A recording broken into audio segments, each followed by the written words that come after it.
daripada Allah Subhanahu Wa Taala. Kita sekali lagi dipilih oleh Allah Subhanahu Wa Taala, digerakkan hati oleh Allah Subhanahu Wa Taala untuk kita sama-sama datang melaksanakan solat subuh secara berjemaah, qiyamul lail, dan juga untuk kita sama-sama berada dalam tazkirah kuliah subuh kita pada pagi ini. Jadi semoga amalan kita mendapat rahmat di sisi Allah Subhanahu Wa Taala, insya-Allah. Pada pagi ini saya bawa tajuk tentang tentang hati kita, menjaga hati kita dalam kehidupan, dalam menilai amalan kita kepada Allah Subhanahu Wa Taala.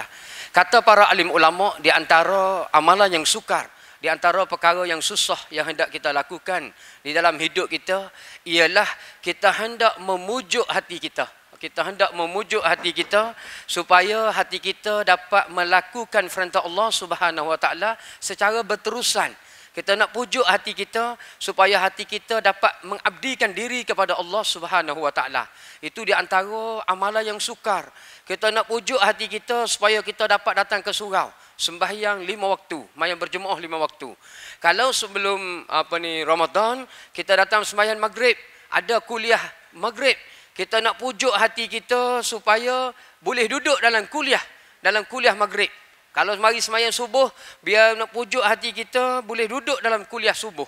Nak pujuk hati kita itu antara amalan yang sukar yang hendak dilakukan oleh seseorang di dalam kehidupannya. Nak pujuk hati kita supaya kita sentiasa boleh membaca Al-Quranul Karim, boleh baca Quran, mengabdikan diri kepada Allah Subhanahu Wa Taala. Nak pujuk hati kita supaya kita sentiasa boleh berzikir kepada Allah Subhanahu Wa Taala. Nak pujuk hati kita supaya kita boleh bersedekah dengan mudah di jalan Allah. Nak pujuk hati kita supaya kita boleh menyumbang kepada kemajuan, kepada perkembangan syiaran Islam. Nak pujuk hati kita. Antara amalan yang sukar yang hendak kita lakukan. Kalau kita berjaya memujuk hati kita melakukan perkara demikian, maka kita telah mendapat satu kemenangan dan kejayaan dalam kehidupan kita. Sebagaimana sabda Nabi SAW, "Inna fi jasadi mudghah, iza salahat jasadu kulluh, wa iza fasadat jasadu kulluh, ala wa hiya qalbun." Pada diri manusia ada segumpal darah. Apabila ia baik, baiklah seluruh anggota manusia. Apabila dia rosak, rosaklah seluruh anggota manusia. Ala wa hiya qalbun, berjaga-jagalah, ia ialah hati manusia. Dia ialah hati manusia. Jadi di hati itulah merupakan penentu. Hati itulah merupakan segala-galanya. Daripada hati itulah merupakan raja untuk memandu diri manusia yang lain. Wa iza salahat jasadu kulluh. Apabila hati itu baik, maka baiklah seluruh anggotanya. Apabila hati itu tidak baik, hati itu rosak, rosaklah seluruh anggotanya. Menunjukkan bahawa hati itu akan pandu diri seseorang manusia. Daripada hati itulah niatnya, kosaknya, nak buatnya, nak geraknya. Jadi seluruh anggota lain akan gerak, akan hidup, akan pergi, akan buat. Jadi melalui hati itulah menentukan pergerakan, kelakuan amalan seseorang. Jadi nak memujuk hati kita supaya hati kita dapat melaksanakan perintah Allah secara terus-menerus, sentiasa semua nak buat amalan kepada Allah Subhanahu Wa Taala, antara yang sukar di dalam kehidupan kita. Sebab itulah di dalam sembahyang kita diajar, bila kita sembahyang, kita berdiri, qiyam, melakukan solat, kita bertakbir, kita diajar supaya kita letak tangan kita dekat dengan hati kita. Bertakbir solat, Allahu Akbar, kita pun bawa turun dua belah tangan kita ini supaya dekat dengan hati kita. Hati kita berada di sebelah kiri. Di atas tubuh kita, di hati kita berada di sebelah kiri. Jadi tangan kita ni biar duduk tu berat sebelah kiri. Berat sedikit sebelah kiri, bukan duduk di tengah-tengah. Kita menggunakan yang lain jari tengah ini sebagai tepat di tengah di antara tepat kita, bukan pergelangan tangan. Bukan kita takbir Allahu Akbar, kita letak pergelangan tangan di tengah, itu bukan. Kita letak di antara tapak tangan dengan lain jari ini berada di tengah. Lepas tu kita pegang pergelangan tangan kita dengan sendiri. Tangan kita jadi berat sebelah kiri. Ketika berada di dalam solat, ketika qiyam, takbir Allahu Akbar, dengan sendiri berat sebelah kiri. Jadi sebelah kiri itu adanya hati kita. Jadi seolah-olah kita sembahyang, kita sedang memegang hati kita. Tangan kita duduk dekat dengan hati kita. Kita seolah-olah sedang pegang hati kita. Supaya hati kita tidak lalai ketika kita melakukan solat kepada Allah Subhanahu Wa Taala. Di hati inilah tempat niat. Di hati inilah tempat menentukan ibadat kita elok ke tak elok. Di hati inilah hadirnya khusyuk. Di hati inilah hadirnya kelalaian. Maka kita pegang hati kita supaya kita sentiasa beringat ketika melakukan solat kepada Allah Subhanahu Wa Taala. Kerana banyak dalam Al-Quran dan hadis Nabi menceritakan bahawa antara sembahyang tidak diterima oleh Allah apabila sembahyang seseorang tadi hatinya lalai. Hatinya lalai. Dalam hadis Nabi, sembahyang itu diberi pahala mengikut apa yang dia ingat, apa yang dia niat. Ma'abadani. Kalau kita tengok di dalam hadis kursi, di dalam kitab Muslikah hadis, bahas tentang khusyuk dan kelalaian. Soal sembahyang seseorang itu diberi pahala mengikut apa yang dia ingat. Mengikut apa hatinya ingat, sembahyangnya gerak, hatinya ingat, itulah pahala yang dia ada. Kalau dia sembahyang hatinya lalai kepada Allah, maka di antara sembahyangnya tidak mendapat pahala. Ataupun sedikit dia ingat, maka sedikitlah pahala. Jadi kedudukan seseorang yang sembahyang adalah berbeza antara satu sama lain. Fawailul lil musallin allazina hum an salatihim sahun.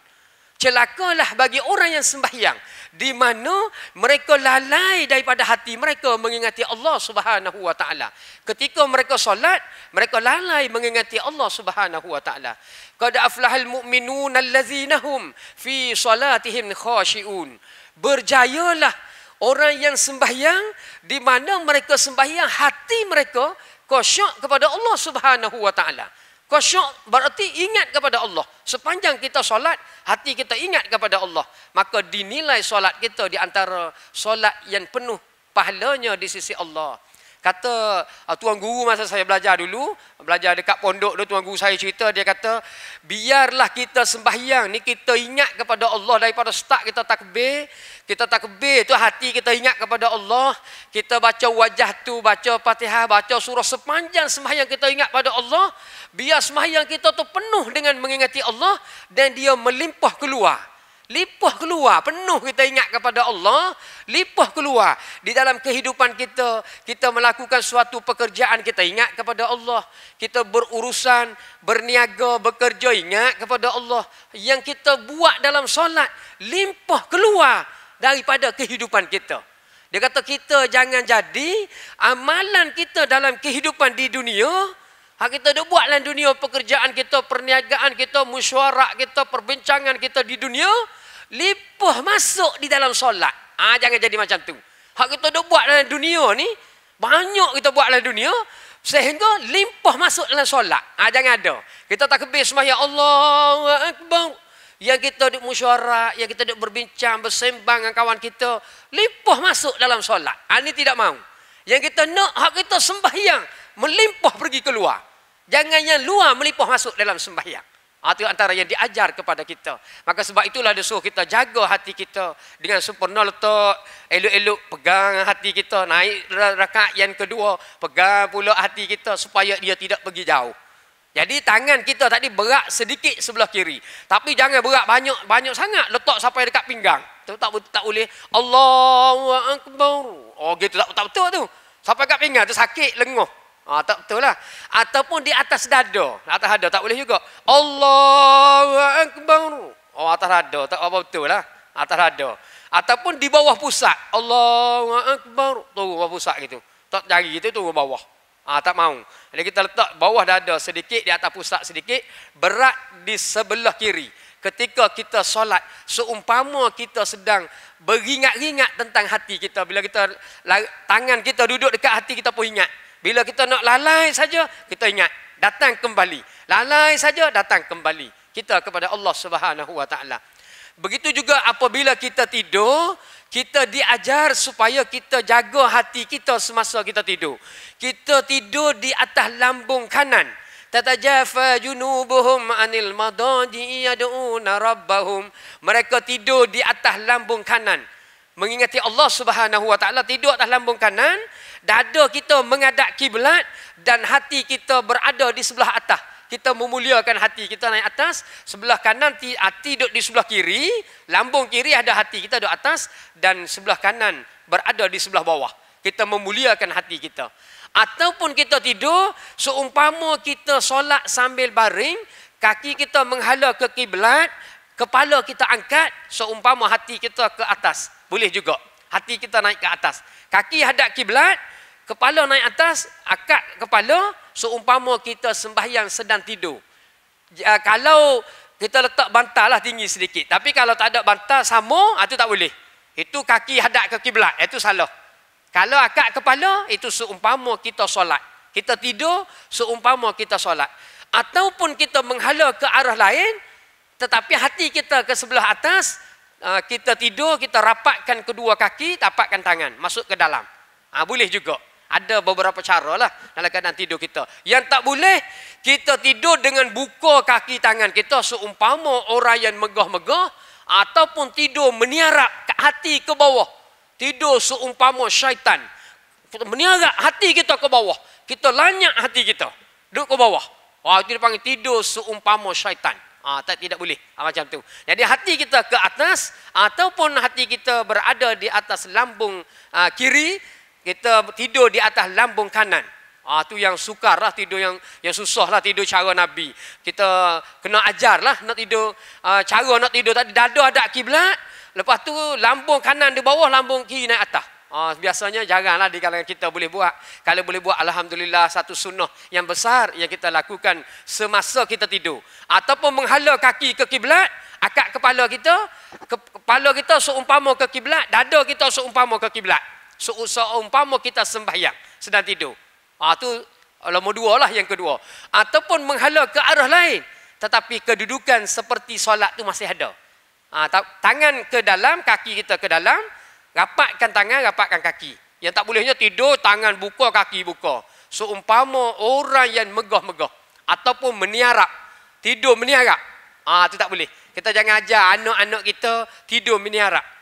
Suruh dia gerak naik atas. Itu kedudukan. Dan di hati kita juga, kata para alim ulama, dengan berpandukan kepada hadis Nabi, dia panggil kita kena jaga penyakit hati. Kita boleh belajar kitab penawar hati. Dia sebut 10 sifat mazmumah yang akan hinggap di hati kita.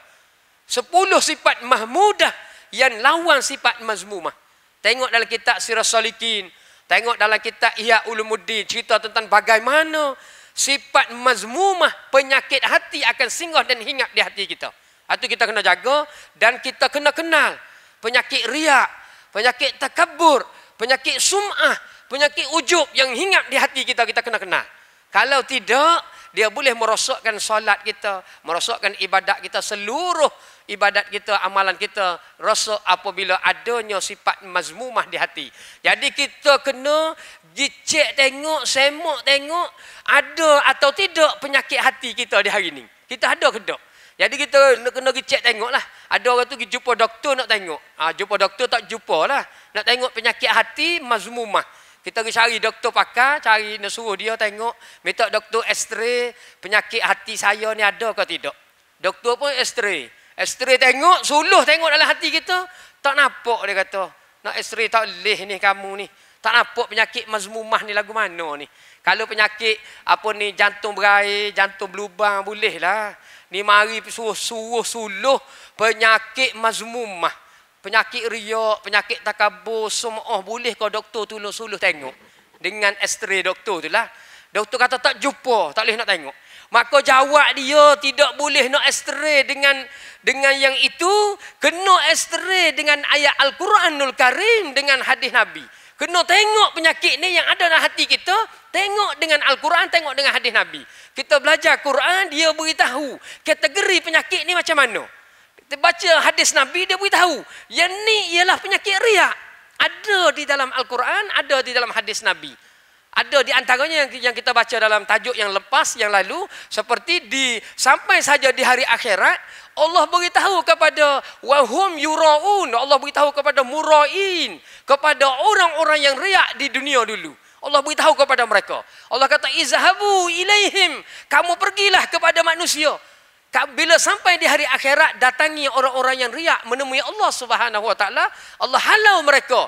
Di hari ini kamu pergi cari orang-orang yang kau riak dulu di dunia, yang kau nak tunjuk kepada mereka dulu di dunia dan minta pahala dengan mereka. Orang-orang yang yuraun, bila sampai di akhirat, Allah halau mereka supaya pergi cari orang yang kamu riak dulu di dunia. Jadi bila kita belajar, kita kenal ini sifat riak, maka dia boleh kita tak dijaga dan kita boleh ubat yang ada di hati kita akan sifat riak ini. Sifat riak dia ingatlah kepada Tok Bilal, kepada Tok Imam, kepada ustaz, kepada AJK, kepada ahli jemaah dan semua orang. Ke semua orang dia akan ada. Kalau kita sebagai Bilal, kita azan, suara kita sedap. Lepas tu orang mari kata, Allah, Tok Bilal suara sedap sungguhlah Tok Bilal. Kita pun rasa suka. Kita kata memanglah suara saya sedap. Saya kalau orang lain azan, orang tak berapa nak mari mana. Kalau kita azan tu orang mari sedap dengar suara kita tu. Masa saya belajar dulu dekat pondok tu, ada seorang tu azan, kalau dia azan, kita rasa seumpama atak zain pondok tu, pondok kita buat musalla surau pondok tu dia buat dengan zain, seumpama bergerak. Zain tu bergerak. Bila kita dengar azan dia, seumpama bergerak. Dia tarik kita di tengah tidur, boleh bangun. Oh, dia punya azan dia. Dia panggil azan, dia tarik bergetar begitu. Seumpama bergetar zain pondok, panggil kita bangun. Azan dia. Kadang-kadang orang masyarakat pergi azan sekali-sekala, kena ya orang tua azan. Jadi azan tu lambat, azan tu mendayu. Azan dia macam mengulik. Jadi kita tak bersungguhlah nak bangun. Jumpa dia, oh azan kamu sedap. Dia pun suka dengan pujian. Jadi itu antaranya kita kena sifat riak. Ataupun dia jadi Tok Imam. Tok Imam, oh sedap suara Tok Imam. Kalau Tok Imam ni mari jadi Tok Imam, kita semaya semangat selalu. Kita pun jumpa Tok Imam suara bagus sedap. Amo semangat kalau Tok Imam jadi Tok. Kalau imam ni jadi Tok Imam, kita semangat nak sembahyang. Oh semangat kita nak sembahyang. Jadi nak sembahyang ni kira semangat tak semangat. Kita naknya keikhlasan kita kepada Allah Subhanahu Wa Taala. Jumpa Tok Imam pun suka, ada pujian beri pada dia. Begitu juga dengan AJK Surau. Mari puji AJK Surau. Oh bagus AJK Surau kita tahun ni. Panggil pun ceramah yang hebat-hebat. Panggil Tok Imam Tahfiz yang hebat-hebat. Bagus ni AJK yang kita pilih ni tahun 2015-16 ni bagus ni. Oh ni yang kita nak. Oh memanglah kita bukan AJK biasa. Bukan supaya AJK dulu. Ni AJK abad yang ke-21. AJK zaman generasi Y. Kita kena turut masyarakat, kena turut kaum muda. Dia nak macam tu kita ikut. AJK semangat beri. Penceramah hebat-hebat AJK kita ni berani jepuk penceramah dalam TV pun jepuk mari. Hebat sungguh ni punya AJK kita sekali ni. Ada cara-cara dia punya perhubungan dia. Suka. Memanglah. Sebab kita bukan orang biasa. AJK kita ni. Jadi suka dia dengan pujian-pujian. Maka akan membawa kepada kerosakan kepada ibadatnya. Kalau kita lihat kepada bagaimana Imam Ghazali rahimallahu ta'ala. Dia bila sampai satu peringkat. Dia menerima pujian. Satu peringkat dia telah menerima habuan yang banyak. Sehingga Imam Ghazali terkenal dia dalam ceramahnya, dia dijemput ke istana negara. Dijemput ke istana. Menjadi penceramah berada dalam istana. Mendapat habuan yang banyak. Mendapat pujian seluruh masyarakat. Maka akhirnya dia kata, aku dah lalai kepada Allah Subhanahu Wa Taala. Aku telah melencong jauh. Maka dia telah meninggalkan segala daripada ceramah, daripada habuan. Dia mengislahkan diri dia. Uzlah. Dia asingkan diri daripada manusia. Dia bertaubat kepada Allah Subhanahu Wa Taala. Dia takut dia semakin jauh. Kerana sabda Nabi SAW, barang siapa ada di dalam hatinya, penyakit riak, sifat riak, walaupun sebesar sayap nyamuk, maka dia akan makan seluruh ibadat seseorang seumpama api makan daun kayu yang kering. Seluruh ibadat seseorang itu akan rosak apabila dia melakukan suatu amalan, suatu ibadat kerana manusia, kerana orang lain. Dia buat ibadat kerana manusia. Biar manusia tengok, biar manusia puji, biar manusia kata bagus, biar orang mari beri pujian kepada kita. Kita rasa gembira dan seronok. Jadi seumpama ibadat kita ada di situ untuk orang lain. Bukan kata semata-mata kerana Allah, tapi ada untuk manusia, untuk orang. Itu dia panggil yuraun. Mereka hendak menunjuk-nunjuk. Jadi sifat tu kita kenal apabila kita belajar Al-Quran, kita belajar hadis Nabi. Dan sesungguhnya dalam bab hati ini firman Allah Subhanahu wa taala, "Walaqad zara'na li jahannama katsiran minal jinni wal ins, lahum qulubun la yafqahuna biha, wa lahum a'yunun la yubsiruna biha, wa lahum azanun la yasma'una biha, ulaikal an'am bal hum adall, ulaika humul ghafilun." Sesungguhnya di dalam neraka, didiami dalam neraka ada di kalangan jin dan manusia. Kerana mereka diberi hati, walahum mereka diberi hati, tetapi hati mereka tidak guna untuk mengkaji merenung ayat-ayat Allah Subhanahu wa taala. Mereka diberi hati, tapi hati mereka tidak guna nak baca ayat-ayat Al-Quran, nak kaji ayat Al-Quran untuk mendekatkan diri dia dengan Allah Subhanahu wa taala. Mereka diberi mata mereka tidak guna untuk melihat keindahan kebesaran Allah Subhanahu wa taala, untuk terus mendekatkan diri dengan Allah. Mereka diberi telinga, mereka tidak mahu mendengar ayat-ayat Allah untuk mereka semakin merapat diri dengan Allah Subhanahu wa taala. Sesungguhnya mereka ini yang tidak menggunakan hati mereka untuk mengkaji ayat-ayat Allah, sesungguhnya mereka ini seumpama binatang, bahkan lebih sesat daripada binatang. Mereka ialah orang-orang yang lalai. Orang-orang yang lalai. Ada hati, tapi tidak guna hati kita untuk mengkaji Al-Quran, untuk mengkaji hadis Nabi, untuk mengkaji Islam, untuk mengkaji agama-agama Allah Subhanahu wa taala. Supaya kita dengan kajian ini menjadikan kita semakin dekat dengan Allah Subhanahu wa taala. Tak guna. Sebab itulah dalam bab baca Al-Quran, kita baca Al-Quran diberitahu kepada kita, bukan saja kita perlu baca, bukan saja kita perlu hafal, tetapi kita perlu yatadabbaru ayatillah. Kita kena kaji ayat-ayat Allah. Kita jangan jadi, Allah sebut kayahmilu himara. Mereka membaca Al-Quran, mereka membawa Al-Quran, mereka menghafal Al-Quran seumpama himar yang membawa Al-Quran. Seumpama himar. Kerana mereka baca, mereka tak faham. Mereka baca, mereka tidak kaji. Baca saja. Jadi kita kena berubah, naik tingkat kita. Daripada kita duduk baca Al-Quran, naik satu tingkat. Biar kita boleh memahami Al-Quran. Kalau di bulan Ramadan kita tadarus Al-Quran, kata tuan guru kita, dia kata apabila kita baca Quran, di peringkat dulu kita baca, kawan kita baca, kita biar ubah. Biar kita ubah, dia kata bacaan tadi, biar kita jadi kepada tafsir Quran pula. Dulu kita baca Quran secara tadarus, kita baca, kawan kita pula baca bergilir, dan kita biar berubah baca secara tafsir pula. Baca tafsir, berubah, naik tingkat kita. Kerana begitu yang dilakukan oleh Nabi dengan malaikat Jibril alaihi salam. Inna Jibril alaihi salam kana yulqan Nabi sallallahu alaihi wasallam fi kulli sanatin fi Ramadan hatta yansalikha fayaridu alaihi Nabi Al-Quran. Sesungguhnya malaikat Jibril alaihi salam datangi ia menemui Nabi sallallahu alaihi wasallam pada setiap tahun di bulan Ramadan, dan Nabi baca Al-Quran di depan malaikat Jibril dan membaca terjemah, membaca tafsir, memberi penerangan tentang tafsir, tentang tajwid. Di antara Nabi dan malaikat Jibril ada berlaku perbincangan dan dialog dari sudut Al-Quran tadi, dari sudut penerangan, dari sudut asbab nuzul dan sebagainya. Sehingga Nabi memahami seluruh Al-Quran. Nabi belajar dengan malaikat Jibril setiap tahun di bulan Ramadan. Fi kulli sanatin fi Ramadan. Setiap tahun di bulan Ramadan Nabi belajar dengan malaikat Jibril. Bukan setakat baca saja, tapi kena belajar juga. Kita kadang-kadang baca surah Nuh, bila antaranya jumpa ayat, ramai-ramai pakat tadarus baca terjemah surah Nuh. Antara ayat dia berbunyi fala bisafi alfasanatim illa khamsina ama. Jumpa ayat tu, pakat renung tengok. Sesungguhnya Nabi Nuh telah berdakwah kepada kaumnya 50 tahun, nak cukup 1000 tahun.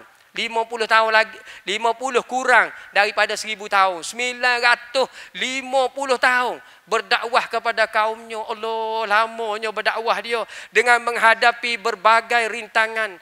Ketika melaksanakan dakwah kepada Allah, agama Allah Subhanahu wa taala, kita dakwah tak tahulah berapa banyak banding dengan Nabi Nuh. Lama mana tak tahulah kita. Nabi Nuh berdakwah 950 tahun, hampir 1000 tahun. Dengar pakak-pakak renung, menangislah kita, mengalir air mata melihat kepada dakwah mereka begitu hebat. Dia kata biar siapa begitu kajian kita kepada Al-Quranul Karim.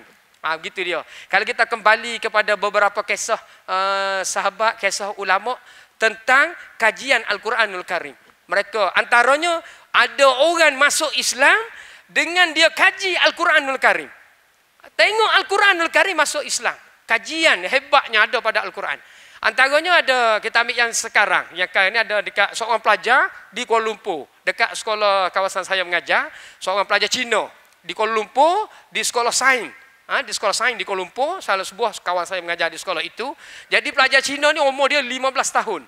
Dia balik rumah dia, kakak dia beri helaian Bible. Helaian Bible kepada dia, suruh dia baca. Helaian Bible, dia pun baca Bible.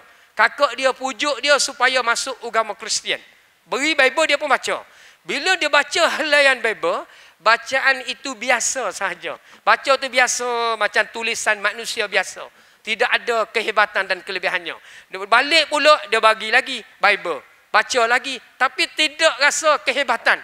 Biasa saja tulisan yang ada pada Bible.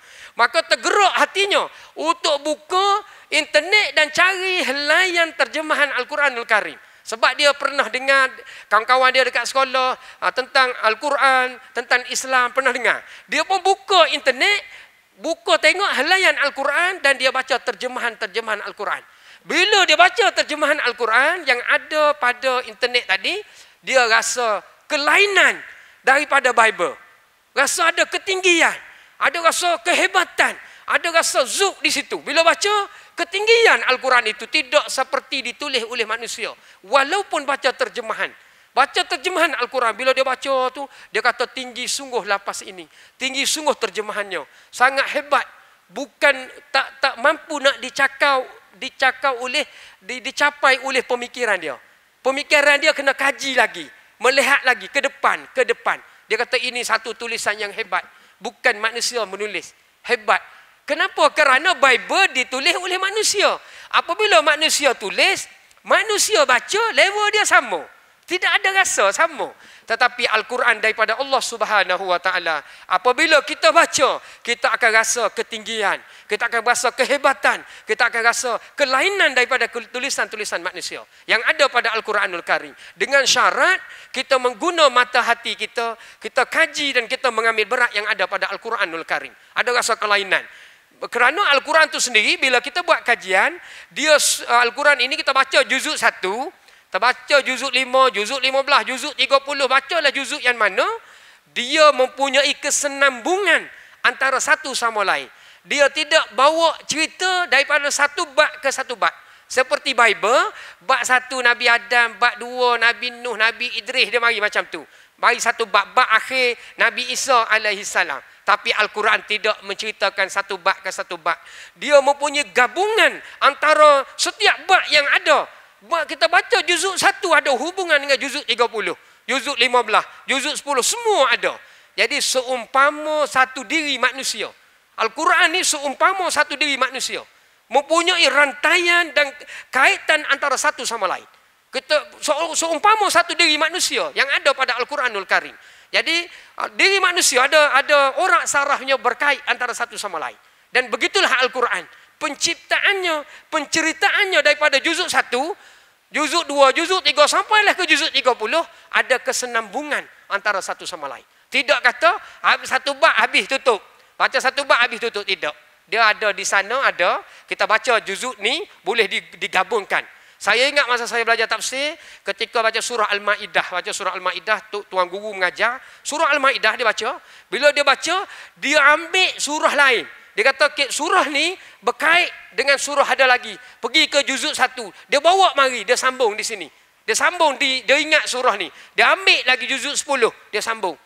Jadikan satu cerita. Baca di surah Al-Ma'idah, tapi ingat surah lain, boleh buat mari. Boleh buat mari surah-surah lain. Gabungkan jadi cerita pula di situ. Itu hebatnya Al-Quranul Karim. Bukan seperti penulisan manusia. Kalau kita menggunakan mata hati kita, menggunakan kajian, kita akan dapat ketinggian yang ada pada Al-Quranul Karim. Dan kisah yang kedua, kita bawa kisah Abdul Wahid, seorang ulama yang telah kita cerita pada bulan Syakban dulu. Kita bawa sekali lagi pada pagi ini, di mana Abdul Wahid, seorang ulama yang terkenal, bersama dengan rombongannya, dia berlayar naik kapal. Berlayar naik kapal, pergi ke satu tempat, tiba-tiba kapal layar dia dipukul ombak. Pergi ke sebuah pulau. Pulau tu tak tahu pulau di mana, dia pun singgah. Seorang ulama berserta dengan rombongannya, nama Abdul Wahid, ulama ni. Dia singgah di pulau tersebut, dia pergi kat pulau tu, dia cari orang, dia menemui seorang laki-laki yang tinggal campur antara air sungai dengan air laut.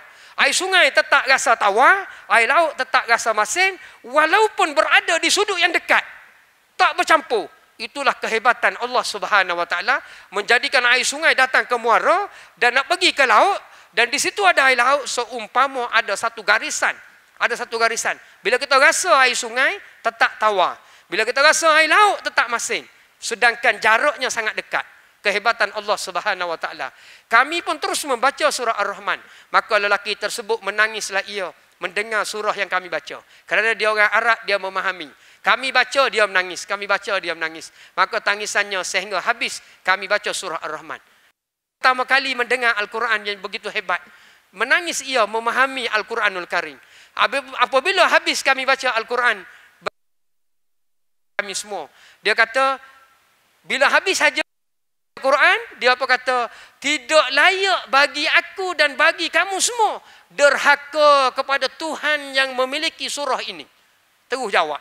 Baru dengar, baru pertama kali dengar tentang kehebatan yang ada pada surah Ar-Rahman. Dia terus jawab, tidak layak bagi aku, bagi kamu semua derhaka kepada Tuhan yang memiliki surah ini. Dan selepas itu dia kata, Islamkan aku. Maka lelaki itu diajar 2 kalimah syahadah, masuk Islamlah ia. Dan kami bawa lelaki tersebut naik kapal bersama dengan kami.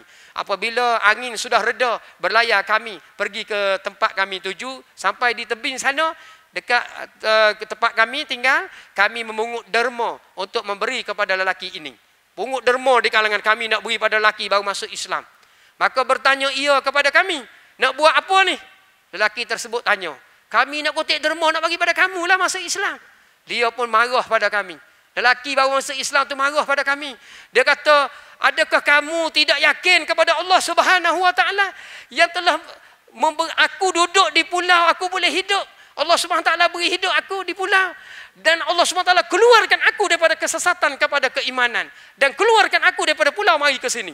Rezeki diberi oleh Allah Subhanahu Wa Taala. Adakah kamu tidak yakin dengan Allah? Nak kutip derma beri pada aku? Lelaki itu marah kepada kami.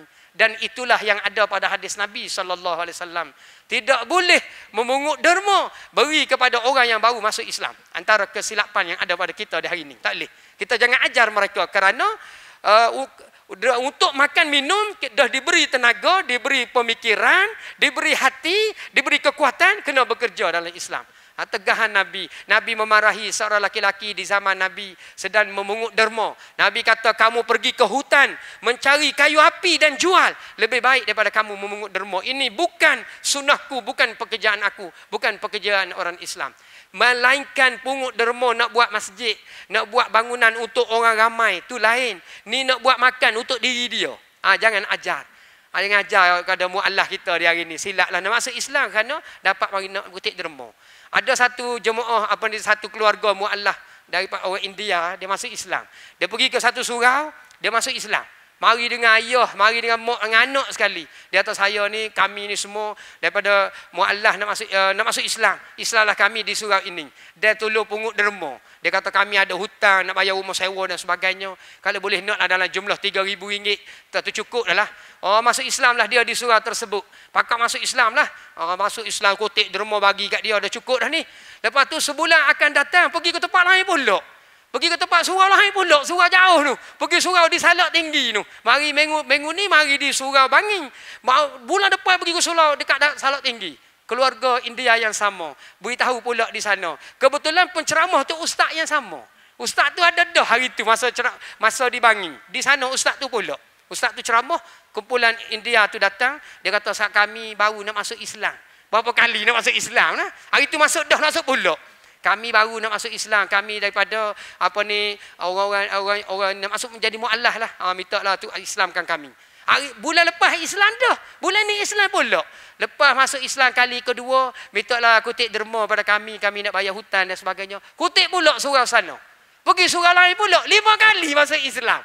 Oh, jadi ke dia. Islam masuk 5 kali. Lagu mana tak tahulah. Setiap kali masuk Islam, pungut derma bagi kat dia. Ini antara kesilapan yang terjadi dalam masyarakat kita hari ini. Jadi, gunakan mata hati kita untuk kita terus mendekatkan diri dengan Allah Subhanahu Wa Taala. Dan di antara lain diajar oleh Nabi SAW supaya kita alirkan air mata kita. Berdoa kepada Allah menginsafi kesalahan dan dosa kita di akhir-akhir Ramadan ini. Di antara yang berlaku pada sahabat-sahabat Nabi, mereka menangis kepada Allah Subhanahu Wa Taala kerana Ramadan hendak meninggalkan mereka. Mereka dalam hadis Nabi sebut lau uzinallahu lis samawati wal ard an tatakallama laqalata busyra liman shoma Ramadan bil jannah. Kalaulah diizinkan kepada langit dan bumi supaya berkata-kata kedua mereka kepada orang yang berpuasa di bulan Ramadan. Langit dan bumi diberi izin supaya berkata-kata mereka. Nescaya akan berkata mereka, liman shoma Ramadan busyra bil jannah. Satu berita gembira kepada orang yang berpuasa dengan sempurna di bulan Ramadan dengan balasan syurga. Akan diberitahu kepada langit dan bumi kepada kita semua. Itu hebatnya. Maka Nabi ajar kita supaya kita keluarkan tangisan air mata ketika kita berdoa kepada Allah Subhanahu Wa Taala di sepanjang bulan Ramadan, di luar bulan Ramadan, biar kita boleh alirkan air mata kita. Sebagaimana Nabi bersabda, rajulun yad'ullahu ta'ala khalian fafadat ainahu. Di antara gulungan yang akan mendapat naungan arasy Allah di hari akhirat ialah seseorang yang berdoa kepada Allah Subhanahu Wa Taala di tempat yang sunyi, mengalir matanya dengan 2 air mata. Di tempat yang sunyi, dia berdoa kepada Allah kerana kesalahan dan dosanya, kerana takut ia kepada azab Allah, mengalir ia dengan mata, 2 matanya dengan air mata. Fafadat ainahu, mengalir matanya dengan 2 matanya dengan air mata. Jadi mengalir, menangis ia, berada di tempat yang sunyi, khalian fafadat ainahu, berada di tempat yang sunyi, berdoa kepada Allah Subhanahu Wa Taala, mengalir air mata. Itu yang kita nak, mengalir air mata kita di akhir-akhir bulan Ramadan. Tapi jangan mengalir air mata kita kerana sedih, kita tak boleh balik raya. Tak boleh gitu, tak boleh raya. Bila dengar tasbih hari raya, dengar lagu raya, nangislah ia. Nangis dia dengar tasbih hari raya, nak raya dah. Rupanya kita balik dia nangis dia. Tu tak jadi nangis kerana benda lain, tak boleh balik raya. Biar menangis tadi kerana dengar kalimah tasbih hari raya tu menangis kita. Tak apa, kalimah Allah Subhanahu Wa Taala menangis. Jangan menangis kerana tak boleh balik raya. Tiba-tiba hari raya dengar tasbih hari raya, Tok Imam tasbih. Lepas tu Tok Imam orang Melayu pula tasbih dia sedih. Tasbih sedih. Nabi kata tasbih hari raya dengan bersemangat. Kerana hari raya hari kemenangan. Hari raya hari kejayaan. Kemenangan kita berpuasa di bulan Ramadan. Hari raya ni hari berjaya. Kita dah berjaya, beraya kita. Maka tasbih hari raya dengan bersemangat. Dengan hamasah, dengan semangat. Dia tasbih macam tentera. Ya Allahu Akbar, Allahu Akbar, Allahu Akbar. Begitu. Nidak tasbih sedih. Lepas tu menangisnya. Allahu Akbar, Allahu Akbar, Allahu Akbar. Sedih. Lepas tu disambut dengan sedih pula. Ramai-ramai sedih belaka. Sambut Allah. Sedih belaka. Tok Imam sedih dah. Makmum sedih pula. Tok Imam pun mengalir air mata dia sedih. Orang tanya dia, Tok Imam kan menangis ni. Biasa tak menangis, tahun ni menangis. Dia kata saya menangis tasbih tahun ni sebab anak saya tak boleh balik tahun ni. Anak dia tak balik, sedih juga dia. Dia kata sebab anak saya tak balik raya tahun ni. Oh tak sangka. Dia kata ada hijau tak boleh balik. Saya pun nak tasbih pun tak boleh nak teru. Nak teru tak boleh duk ingat kau anak saya. Lapis tasbih pula lapis sedih. Allahu Akbar, Allahu Akbar. Ngalir air mata Tok Imam. Orang pun pelik belaka. Kerana Tok Imam kita menangis tahun ni. Tahun lepas tak menangis. Tahun lepas anak balik belaka. Tahun ni Allah, anak dia ada lah seorang dua orang tak boleh balik, sedih dia, kecewa dia. Jadi tasbih kalau kita dengar orang Arab tasbih hari raya, Allahu Akbar, semangatnya. Kita dengar kalau kita baca sejarah di zaman dahulu, semangat Nabi kata seumpama baru balik daripada peperangan. Balik daripada peperangan Tabuk mencapai kejayaan yang besar. Mereka berselawat, memuji Allah dengan penuh semangat. Dan begitulah tasbih hari raya. Biar semangat kita tasbih hari raya. Lepas tu kita tegur Tok Imam tasbih biarlah semangat sikit tahun ni. Tahun lepas sedih dah. Tok Imam kata tak boleh kata kita nak tasbih jadi semangat. Sebab apa? Sebab masa Tok Imam kecil dulu, Tok Imam dengar Tok Imam tua dulu tasbih macam ni dah. Dari setiap tahun daripada dia kecil mula lagi. Macam mana nak ubah? Tak boleh ubah dah. Susah nak ubah. Kalau macam tu teruslah dengan sedih pun tak apalah. Dengan sedih-sedih gila. Dia tak boleh dah. Dia kata tak boleh dah. Lepas tasbih ni memang macam ni lah sampai bila-bila pun tak boleh dah. Sebab masyarakat Melayu macam ni semua. Tak boleh ubah. Kalau kita mari semangat jarang-jarang, takut-takut kena marah, nak tahu. Dia marah tak? Kerana pelik ni. Pelik. Tasbih dengan semangat tu pelik. Jangan buat. Masyarakat Melayu kita jangan buat. Nanti kena marah. Biar sedih-sedih pun tak apa. Cuma nak suruh tukar. Sedih tu kerana lapah tu. Kerana lapah. Jangan sedih kerana tak boleh balik raya. Sedih kerana apa ni masyarakat kita. Sedih kerana keadaan kita. Sedih kerana apa ni suami dia meninggal dunia. Dia tak sedih. Dia kata tahun lepas kita berhari raya dengan suami meninggal dunia. Ataupun sedih tahun lepas berhari raya dengan isteri dah meninggal dunia. Dia pun sedih. Dia makmum sedih juga. Ada sedih kerana keluarga meninggal dunia. Dan ada sedih dalam doa. Orang doa. Dia sedih mengalir air mata. Doa, ya Allah, ya Tuhanku. Ataupun sedih ketika baca khutbah.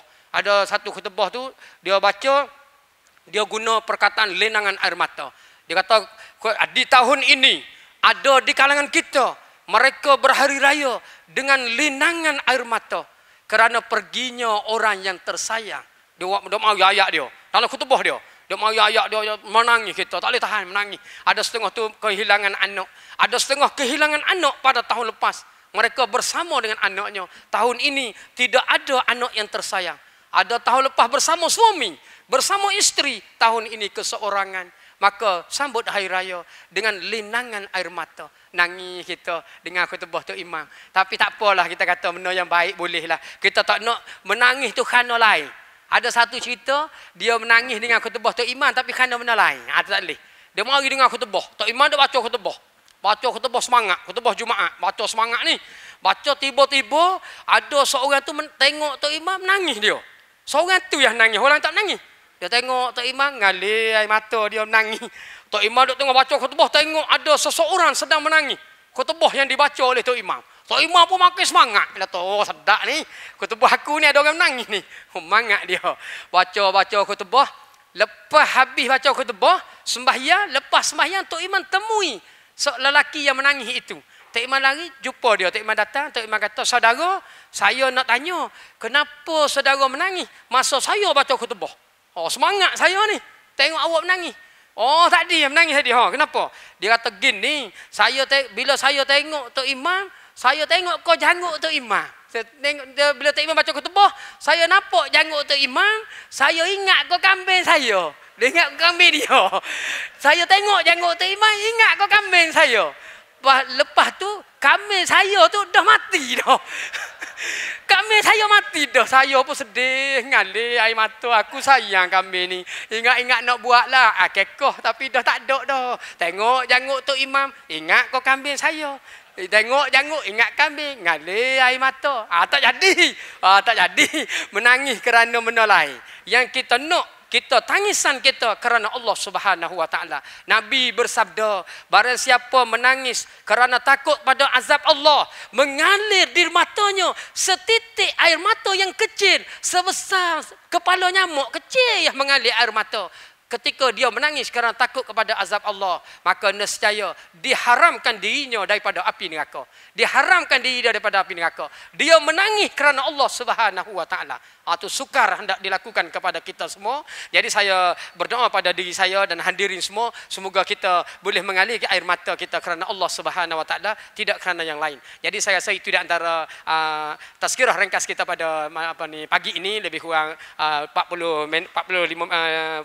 minit. Semoga memberi sedikit kebaikan dan panduan kepada kita bersama. Dan saya juga memohon sedikit derma untuk bantuan membina surau, menyiapkan surau di kampung saya di Rata Panjang, di Gua Tok Deh Rata Panjang, kepada hadirin hadirat yang mana ada nak menyumbanglah sedikit sumbangan untuk menyiapkan surau di kampung Gua Tok Deh, surau abang saya di sana. Pada sesiapalah yang nak menyumbang boleh beri pada saya pada pagi ini. Jadi hanya itu saja yang baik daripada Allah Subhanahu Wa Taala, yang tidak jelas dan tidak tepat cuba tanya ustaz-ustaz lain pula. Jadi saya akhiri dengan hadis Nabi sallallahu alaihi wasallam, as-sanal hadis kitabullah wa as-sanal hadiyu hadiyu Muhammad sallallahu alaihi wasallam wa syarrul umuri muhdatsatuha innama tu'aduna la'at wa ma antum bimu'jizin, rawahul Bukhari. Yang bermaksud sebaik-baik perkataan Al-Quranul Karim, sebaik-baik pertunjuk hadis Nabi, sejahat-jahat perkara-perkara bid'ah, sesuatu yang dijanjikan oleh Allah pasti akan datang dan kamu tidak mampu hendak menolaknya. Sekian dulu. Assalamualaikum warahmatullahi taala wabarakatuh. Auzubillahi minasyaitonirrajim. Bismillahirrahmanirrahim. Alhamdulillahirabbil alamin. Wassalatu wassalamu ala asrafil anbiya wal mursalin wa ala alihi washabbihi ajmain. Allahumma ya musarrifal qulub sarif qulubana ala ta'atik. Ya Allah, ya Tuhan kami, ampunkanlah dosa kami, dosa kedua ibu bapa kami, dosa guru-guru kami, dosa seluruh kaum muslimin dan muslimat. Ya Allah, ya Tuhan kami, berilah kebaikan di kalangan kami, permudahkanlah urusan kami, ungkaikanlah segala permasalahan kami. Dan ya Allah, ya Tuhan kami, kami adalah insan yang kerdil lagi dhaif ya Allah. Kami tidak mampu melaksanakan segala tugas, tanggungjawab dan amanah ini ya Allah, melainkan dengan kekuatan pertolongan dan hidayah-Mu ya Allah. Ya Allah, ya Tuhan kami, andainya kami ada melakukan kesalahan dan kesilapan secara sengaja atau tidak sengaja, Kau ampunilah segala kesalahan kami. Andainya kedua ibu bapa kami ada melakukan kesalahan dan dosa dengan secara sedar atau tidak sedar, Kau ampunilah kesalahan mereka. Andainya guru-guru kami ada melakukan kesalahan dan kesilapan terhadap-Mu ya Allah, secara sedar atau tidak sedar, Kamu ampunilah kesalahan dan kesilapan mereka. Semoga kami semua ya Allah dapat satu hati di bawah satu kalimah-Mu, kalimah la ilaha illallah Muhammadar Rasulullah. Rabbana atina fid dunya hasanah wa fil akhirati hasanatan wa qina azabannar. Wa sallallahu ala sayyidina Muhammad, da'wahum fiha subhanakallahumma wa tahiyyatuhum fiha salam wa akhir da'wahum anil hamdulillahi rabbil alamin. Taqabbalallahu minkum. Minna wa minkum.